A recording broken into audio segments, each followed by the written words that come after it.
Bonjour et bienvenue à une nouvelle capsule éthérique de Montréal Hanté. Je suis votre hôte, Dr Mab, et aujourd'hui nous vous parlerons de l'Esplanade Tranquille et de la librairie qui s'y trouvait jadis. Avec des centaines de cas de fantômes, Montréal mérite amplement sa réputation de ville la plus hantée d'Amérique du Nord. Et la mission de Montréal Hanté est de vous en faire découvrir quelques-uns.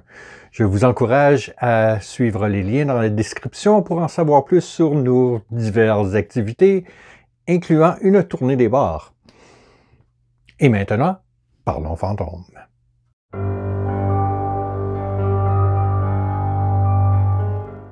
L'Esplanade Tranquille est un des plus récents espaces publics de Montréal. Situé au cœur du quartier des spectacles, la place publique de 5000 m² a été inaugurée par la mairesse Valérie Plante au mois d'août 2021. Nommé en l'honneur de l'écrivain et libraire Henri Tranquille, l'espace est également un rappel de la Révolution tranquille du Québec.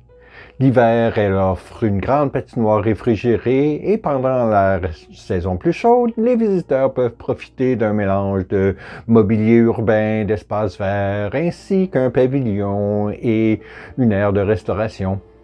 On y trouve également une bibliothèque en libre service, ouverte toute l'année, rappel de la célèbre librairie Tranquille. Bien qu'elle ne soit ouverte que depuis moins de 3 ans, l'Esplanade a déjà fait l'objet d'allégations d'activités paranormales. Le rapport le plus courant concerne l'apparition et la disparition de livres qui s'éclipsent parfois à des sacs pour se matérialiser sur les bancs ou sur le sol. Il est également fait mention d'une image fantomatique de la librairie réapparaissant sur le site. Certaines personnes pensent que l'ancienne librairie d'Henri Tranquille influence la nouvelle place publique de manière paranormale. D'autres ont senti le fantôme du libraire lui-même. Par exemple, en septembre 2021, un touriste australien a rapporté à Montréal Hanté qu'il s'était assis sur un banc de l'esplanade pour regarder son guide Lonely Planet. Mais lorsqu'il fouilla dans son sac à dos, il constata qu'il n'y était plus. À sa place se trouvait un exemplaire de Père Goriot d'Honoré de Balzac. Ne lisant pas le français, il a laissé le livre sur un banc. C'est en quittant l'esplanade qu'il aperçut son guide sur le sol et le récupéra. Le touriste expliqua qu'il pensait que l'esprit d'Henri Tranquille avait quelque chose à voir avec cette expérience étrange. Henri Tranquille grandit dans la pauvreté dans la banlieue de Lachine, à une époque où la société québécoise était profondément catholique, et l'Église influençait tous les aspects de la vie quotidienne. Aujourd'hui, on parle de cette période comme de la Grande Noirceur. Tranquille était un étudiant brillant avec de bonnes notes et une passion pour la lecture. Impressionné, l'Église le considéra comme un bon candidat pour la prêtrise. À ce titre, les autorités religieuses le parrainèrent pour son cours classique d'une durée de 8 ans. Une condition préalable pour entrer au séminaire et accéder à la prêtrise rapidement. Tranquille étudia donc le latin, la syntaxe, la rhétorique, la philosophie, la poésie et la littérature. Alors qu'il approchait de la fin de ses études, il demanda à son professeur s'il pouvait lire les œuvres d'Auguste Maurice Barrès. Comme l'Église avait mis celle-ci à l'index, le professeur désapprouva. Tranquille fit valoir qu'il était à même d'analyser les œuvres de Barrès de manière critique. À contre-cœur, son professeur posa une condition. Si Henri pouvait procéder à cette lecture, il lui était interdit d'avancer des arguments qui remettaient en cause la doctrine de l'Église. Tranquille fut indigné et considéra cette censure comme une atteinte à son intelligence. L'année suivante, il déclara à ses professeurs qu'il avait perdu tout intérêt pour la prêtrise. Lorsqu'on lui demanda son raisonnement, Tranquille avoua qu'il trouvait le concept ridicule. L'Église, qui avait parrainé ses études, lui retira immédiatement tout financement, l'expulsant ainsi du cours classique. Sans se laisser décourager, Henri se mit à lire des auteurs plus radicaux interdits par l'Église. Alors que son sentiment anticlérical s'épanouissait, Tranquille rêvait d'ouvrir sa propre librairie. Un endroit où personne ne pouvait lui dire quel livre était permis ou non. Il envisageait un lieu de rassemblement où la liberté d'expression régnerait en maître. Le 30 octobre 1937, Tranquille ouvrit sa première librairie, la librairie Françoise, au 61 de la rue Ontario-Ouest.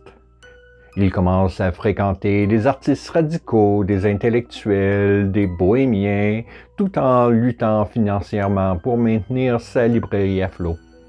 Il n'était pas rare que Tranquille vive et dorme dans sa boutique, malgré un chauffage inadéquat. Il vendait fièrement des livres mis à l'index par l'Église catholique. Au fil des ans, Tranquille ouvrit successivement de nombreuses nouvelles librairies au fur et à mesure que ses anciennes entreprises échouaient. Parmi celles-ci figurent la librairie Hollywood, la librairie Lilliput, la librairie Ménard et Tranquille, ainsi que la librairie Tranquille et Boucher. Tranquille se querellait souvent avec ses partenaires commerciaux, n'étant pas d'accord sur la façon dont les librairies étaient gérées. La devise personnelle de Tranquille était l'exactitude avant tout. Et des disputes éclataient souvent à propos d'employés paresseux ou de gens qui flânaient toute la journée dans la librairie. Tranquille rêvait d'ouvrir une nouvelle librairie portant son nom seul. Il imaginait la librairie Tranquille comme un lieu où on ne vendait pas seulement des livres, mais aussi comme un lieu culturel vivant qui proposerait des événements et où les idées pouvaient circuler librement. Au cours de sa quête pour un nouveau magasin, il eut la chance d'acheter Blurry Books, une librairie anglaise au 67 la rue Sainte-Catherine-Ouest, située en dessous du bar Blue Sky. Tranquille saisit l'occasion, réalisant que l'emplacement central était idéal pour son projet. Il négocia la vente et entreprit de déménager sa grande collection de livres. Enfin, en mai 1948, il ouvre la librairie Tranquille en tant qu'unique propriétaire. Située dans la partie sud de l'actuelle Esplanade Tranquille, cette librairie s'est avérée être son plus grand succès. En effet, les événements qui se sont déroulés à la librairie Tranquille ont contribué à déclencher la Révolution tranquille du Québec. Le jour de l'ouverture, le 8 mai, la librairie organisa un vernissage avec des peintures de 20 artistes exposées au-dessus des étagères. Cette journée marqua une nouvelle façon de faire des affaires. Une librairie qui était également un lieu d'exposition, de discussions littéraires, de lancement de livres et autres activités culturelles. La librairie Tranquille fut un succès immédiat. Et très rapidement, une bonne partie de l'avant-garde artistique et intellectuelle prenait part à la vie de l'établissement bohème. Les gens se mirent à appeler Henri Monsieur Livre. Le moment le plus célèbre de la librairie se produisit quelques mois seulement après l'ouverture. En effet, le 9 août 1948, elle lança 400 exemplaires d'un manifeste controversé intitulé « Le refus global ». Le refus global était l'œuvre d'un groupe appelé les automatistes, dirigé par le peintre et professeur anarchiste Paul-Émile Borduas. Ce groupe produisait une peinture abstraite inspirée des surréalistes français et méprisait l'enseignement académique conservateur qui était largement répandu au Québec à l'époque. Ces artistes d'avant-garde étaient pour la plupart anti-système et anti-religieux. Le texte principal du refus global fut rédigé par Borduas et signé par 15 autres artistes.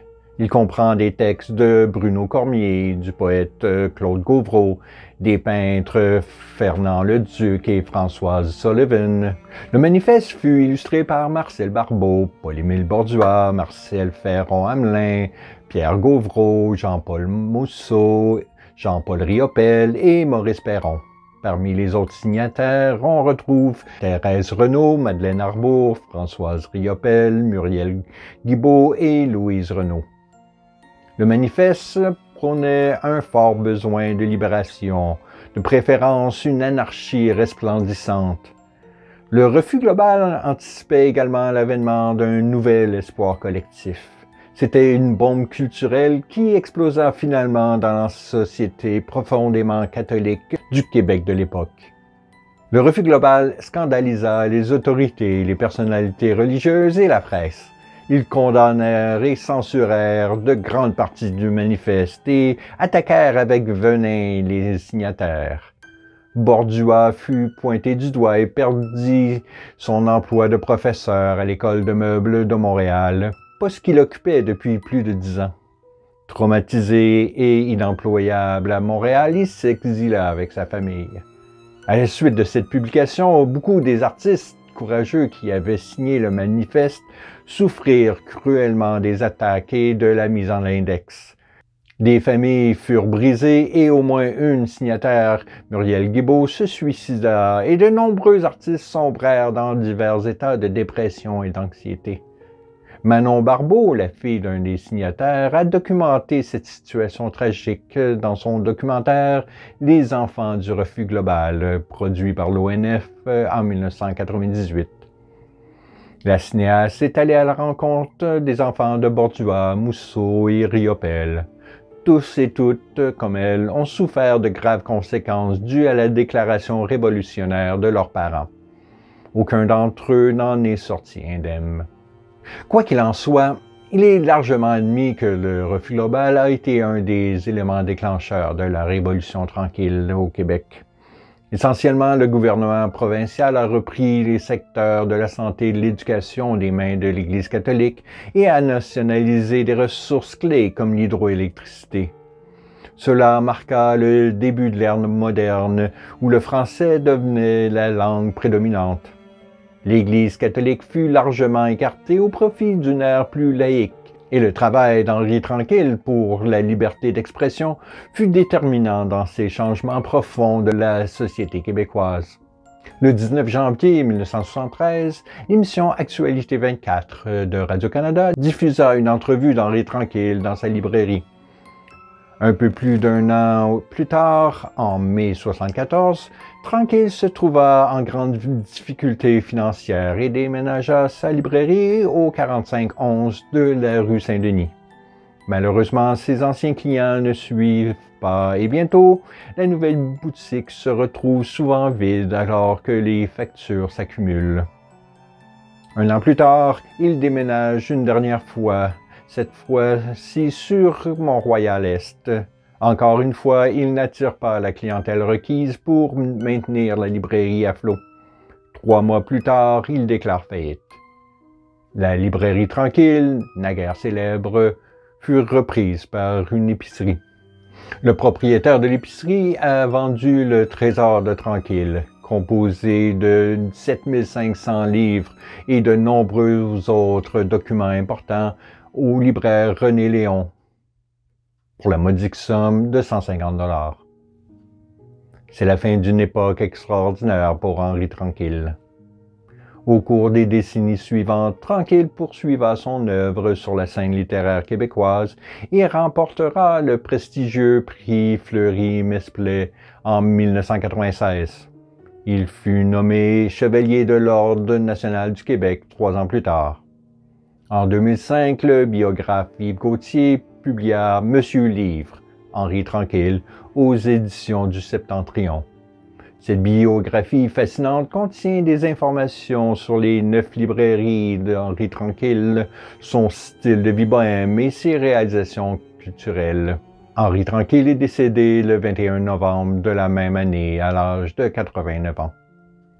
L'immeuble qui abrita sa plus grande réussite, la librairie Tranquille, au 67 de la rue Sainte-Catherine-Ouest, fut finalement démoli pour faire place au quartier des spectacles. Montréal Hanté a reçu plusieurs messages au sujet de l'ancienne librairie Tranquille, qui revient au fil des ans comme un fantôme, hanter le site, notamment le 8 mai. En 2018, Montréal Hanté a reçu le message suivant d'un client américain qui avait participé à une de nos visites. Je visitais le quartier des spectacles et la place des Arts le 8 mai lorsque j'ai repéré une vieille librairie sur la rue Sainte-Catherine, dans un vieux bâtiment en pierre grise. Cependant, lorsque j'ai voulu y entrer, le bâtiment tout entier s'est volatilisé, laissant apparaître un espace vide. C'était l'une des choses les plus étranges que j'ai jamais vécues. Plus récemment, une superviseure de chantier de construction de la nouvelle esplanade tranquille nous raconta une expérience paranormale sur le site, cette fois-ci le 8 mai 2021. Elle travaillait à la préparation d'un secteur du nouveau parc lorsqu'un des ouvriers qu'elle supervisait s'approcha d'elle, troublé.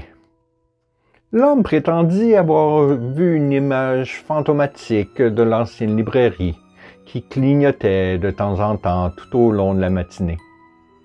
Il faut dire que les bâtiments fantômes qui reviennent hanter leur site d'origine ne sont pas rares dans la région de Montréal, surtout lors d'anniversaires importants. Deux exemples particuliers viennent à l'esprit. Le premier est une histoire de fantôme, intitulée Le fantôme de l'Avare, tirée de La chasse-galerie, légende canadienne, d'Honoré Beaugrand. Dans cette histoire, un grand-père de 70 ans raconte qu'une maison fantomatique lui est apparue lorsqu'il avait 20 ans. Sur le chemin du village de la Noraie pour le réveillon du Nouvel An, il se retrouve coincé par une violente tempête de neige avec une très faible visibilité. L'homme raconte: « J'errais depuis plusieurs minutes. J'ai commencé à me décourager lorsque je remarquai, sur le côté gauche de la grande route, une cabane à moitié enfouie dans la neige, que je ne me rappelais pas avoir vue auparavant. Je me suis frayé un chemin avec difficulté à travers les bancs de neige, vers la maison que j'ai d'abord cru abandonner. Je me trompais, cependant. La porte était bien fermée, mais par la fenêtre, je pouvais voir la lueur rougeâtre d'un bon feu de bois dur brûlant dans l'âtre. À l'intérieur se trouvait le fantôme d'un avare nommé Jean-Pierre Baudry, qui avait refusé l'hospitalité à un homme frappant sa porte lors d'un précédent blizzard. L'homme mourut de froid, condamna Baudry à revenir sous la forme d'un fantôme chaque veille du Nouvel An pour réparer sa mauvaise action.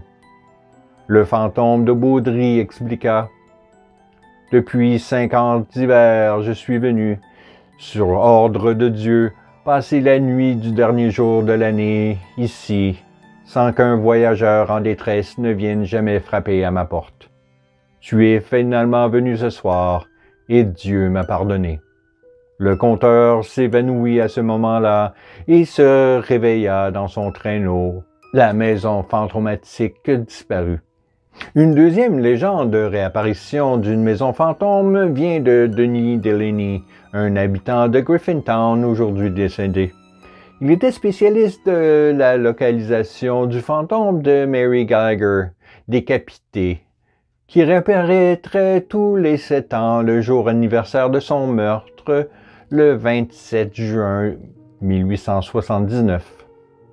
Selon la légende, 1998 fut un anniversaire exceptionnel pour les apparitions de fantômes de Mary Gallagher.